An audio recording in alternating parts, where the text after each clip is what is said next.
Greetings, everybody. This is the Starving Martian, and today we're going to do something a little bit different, something I've never done on this channel before. We're going to have us a good old-fashioned top 5 countdown. So today we're going to be counting down the top 5 Martian leaders as depicted throughout the Mars Attacks trading card series throughout the decades. Now, Mars Attacks, as you well know, has had several incarnations, each one with its own distinctions, each one with its own flavor, and each one with its own leaders. For every attack, there has to be a driving force. There's got to be a commander. There's got to be somebody saying, you know what? It's about time that Earth gets itself blowed up. So we're going to be taking a look at some of these Martians who have decided our fate. And we're going to start with number 5, the Martian Emperor from Mars Attacks Invasion. Now, this is the only card from Mars Attacks Invasion or its sequel series, Mars Attacks Occupation, to feature the Martian Emperor. And the back of the card doesn't paint him in a very good light.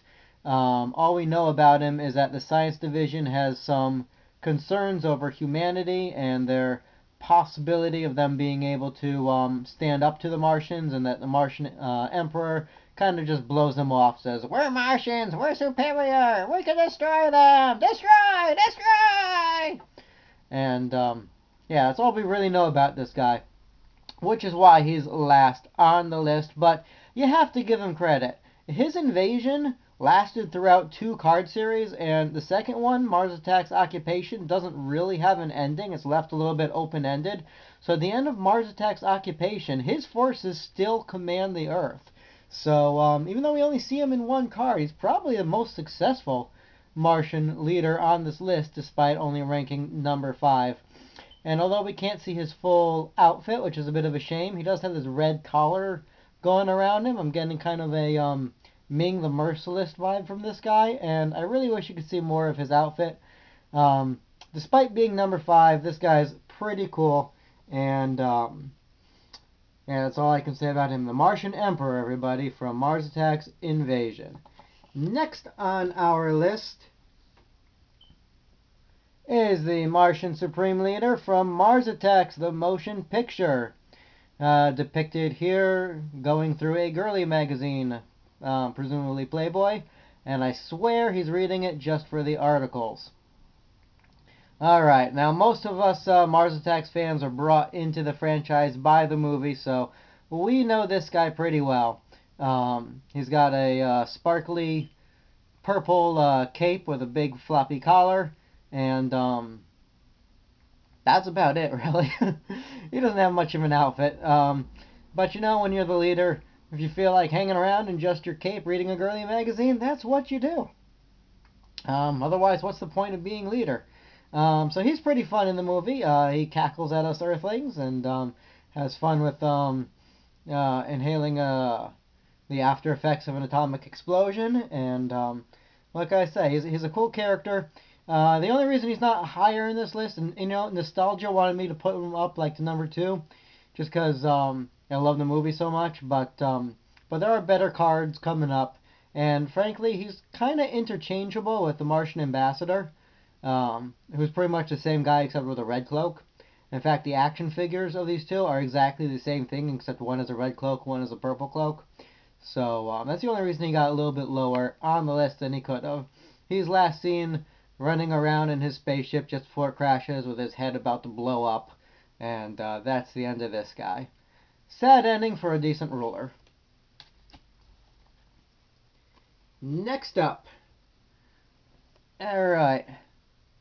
This guy is a Martian Emperor from a card set that was only released with the Mars Attacks 50th Anniversary Topps trading card book.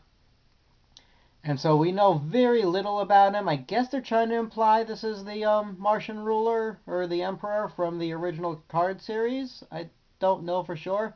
His card is labeled A4, Master Plan, and so it's really unsure exactly who this guy is, where he fits in. He's just in his own corner pocket universe, I guess.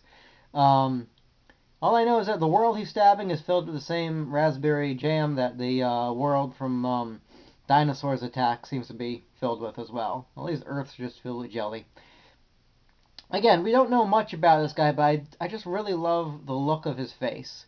He's got these bone structures coming up that look like eyebrows, and there's one in the center, and you don't see most of the Martians with that, and to me it implies that he's got a more massive cranium, and he needs these bony structures to keep him in place. He's got these red eyes and this tooth grin, and just a really nice design. Now, interestingly, this is not the first trading card to feature this guy. This is actually is just a blown up version of a earlier trading card that was released with a Mars Attacks model kit, and those are really rare and hard to come by and quite expensive. But yeah, that was basically this guy, but it was pulled back a bit. You can see more of his outfit, his cloak, and so yeah, unless you had that model kit, or if you got the Mars Attacks book with the 4 trading cards included, that was the only way to get this guy here. And so we don't know a whole lot about him, but he seems to enjoy what he's doing. He's also got flames in the background for some reason, so he doesn't mind putting himself in precarious situations to make a point.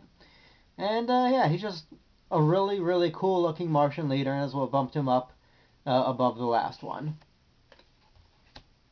Next up is the Martian leaders from the original Mars Attacks trading card series, and card number 13, Watching from Mars. Alright, I'm going to read the back of this card for you, because it just tells you who these guys are just perfectly. It says, from their observation post in the capital of Mars, the Martian leaders excitedly watched the progress of the invasion against Earth. Their advanced civilization had developed TV cameras which were capable of sending pictures millions of miles through space. Through their long-range televiewers, they watched the Earth cities being destroyed. Paris was crushed under the potent heat rays of the saucers. London was immobilized as the Martians stalked the streets seeking new victims. Rome's historical structures were demolished by the invaders. The Martian leaders were pleased with what they saw and toasted the future success of the invasion. So these guys here are just kind of kicking back in their lounge chairs with cups of Martian champagne and toasting the destruction of Earth in their underwear. As I said before, if you're a Martian leader, you get these kind of perks. If you don't feel like getting dressed in the morning, you don't get dressed in the morning. And this guy here is at some kind of control board, so I don't think he's one of the leaders. So these guys are comfortable enough to hang around in their undies in front of their minions. And they're just watching the Earth get blown up, and they're pointing and laughing and just having a good old time of it. So, for firmly establishing the tone of the Martians from the Mars Attack series from the get-go, these guys are some of my favorite Mars Attacks leaders, and would have been number 1 if not for this next guy. Alright, check this guy out. This is the Martian ruler. His full name is Amadeo Rex. And he comes to us from the Mars Attacks Pocket Comics. And it was a series of tiny comic books. Actually, the very first thing I ever reviewed on this channel. So if you're curious about that, you can take a look. It'll be under my Mars Attacks the Comics playlist. But he is the Martian ruler supreme in that comic book series that was supposed to go 54 issues, but only ran 4. And why is he number 1? Well, for one thing, just look at this guy. He's crazy. He's got this little skull thing in his head. He's got big, I don't know, those tubes or veins. I guess they're veins pulsing through his brain. He's got a giant gold collar. He's crushing a model of the Earth. His eyes are bulging out even more than usual, and Martian eyes are well known for bulging out, and this guy's just nuts. But the thing I really like about him is his characterization in the comics. We find out that he is manipulating the Martians. Now, when the Martians come and invade and kill everybody here, they are being manipulated by this guy to think that we started the war. And I'm going to read to you some of his dialogue from Mars Attacks issue number 1 from Pocket Comics. Alright, it says, Slock. He slobbers a lot, apparently. Greetings, my warrior, sons and daughters of Mars. I, Glock, Amadeo Rex, your imperial ruler, demand the ultimate prize of our glorious conquest, Earth. We have been forced to defend our planet from the Earthlings and their glop weapons of destruction. Our geoscientists have concluded that the powerful particle beams from Earth have been focusing deadly rays on the core of our planet for years. The result is irreversible. The atomic pressures have been building up inside the core of our planet. Soon, my children, Mars will die. I love this guy. So yeah, I find that fascinating. This was printed in 1988, and yet, pardon me for getting a little political, almost 100% accurately describes the American buildup to the War on Terror following the 9/11 attacks. Now, obviously, there were things happening, but politicians got involved and took advantage and took our justifiable anger and built it up, cranked it up 27 notches, and directed it where they wanted it to go. And we see something similar happening here. We know that Mars is going to explode. We're told that in the comic book, not in the comic book, in the original trading card series. So this guy has found a scapegoat. He's decided to blame the humans, even though Earth hasn't actually done anything. But he needs Earth. That's where the Martians are going to relocate. However, if he just tells the Martians, let's go invade Earth and live there, they might say, yeah, but there's already people living there. Isn't that their planet? So what does he do? He says, these Earthlings are the reason we're going to die. Let's go take them all out. And the Martians, without batting an eye, say, oh, those bastards. Yeah, let's destroy them all. And so this guy is nasty. He's manipulative. He's insane. And he slobbers and globbers when he talks. And he's just wonderful. So that's my pick for number 1 Martian Ruler from the Mars Attacks trading card series throughout the decade. So let me know what you think, guys. Who's your favorite Martian ruler? And are there any other top 5 lists you'd like to see?